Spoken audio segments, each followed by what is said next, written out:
音效是怎么做出来的？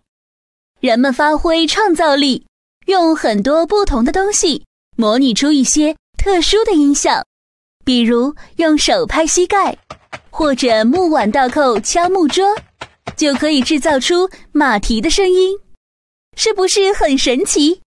我们再来听几种音效，想一想，可以用哪些东西制造出这些音效？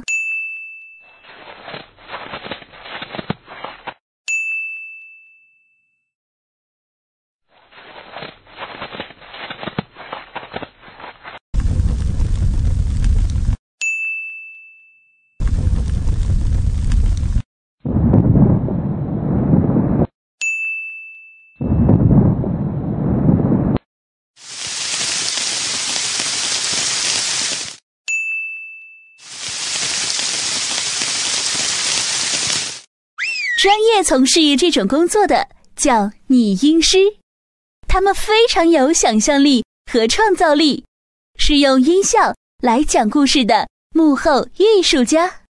想不想做个小小拟音师？仔细观察身边的东西，试试看用它可以模拟出哪些声音。轮流上台来演示一下，看看其他小朋友能不能听出你模拟的是哪种音效？我们是快乐的艾丽特宝贝家族，